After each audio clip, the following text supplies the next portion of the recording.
নমস্কার বন্ধুরা, বাসাই রান্না বান্নাতে সকলকে স্বাগত। বাসি রুটি দিয়ে আজ তোমাদের সাথে শেয়ার করব দারুণ একটা দুর্দান্ত স্বাদের স্ন্যাক্সের রেসিপি। তবে এটা সম্পূর্ণ নিরামিষভাবে বানিয়ে দেখাবো।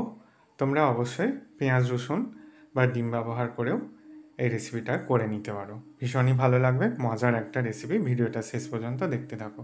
আমি এখানে আলু সিদ্ধ নিয়েছি, আলুটাকে ভালো করে মেখে নিয়েছি। এরপর স্বাদ মতো লবণ, গোলমরিচের গুঁড়ো আর একটু চাট মশলা দিয়ে দিয়েছি, ধনেপাতা কুচি দিয়ে দিয়েছি। আলুটাকে ভালো করে মাখা হয়ে গেছে। এরপর দেখো একটা রুটিকে নিয়ে নিয়েছি।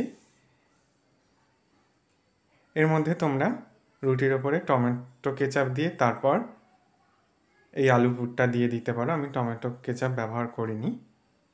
এরপর অপর একটা রুটিকে এইভাবে আটকে দিয়েছি, নিয়ে এখানে চিজ গ্রেট করেও দিতে পারো।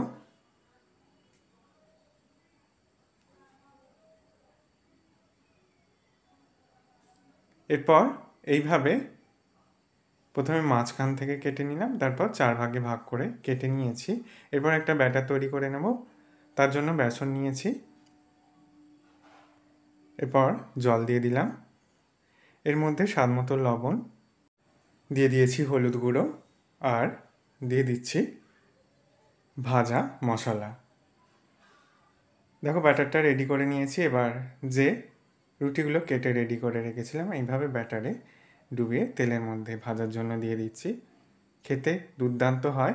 এভাবে আমি নিরামিষ তৈরি করে দেখিয়েছি। তোমরা পেঁয়াজ রসুন ডিম ব্যবহার করেও এই রেসিপিটা একবার ট্রাই করে দেখতে পারো। ভীষণই ভালো লাগবে।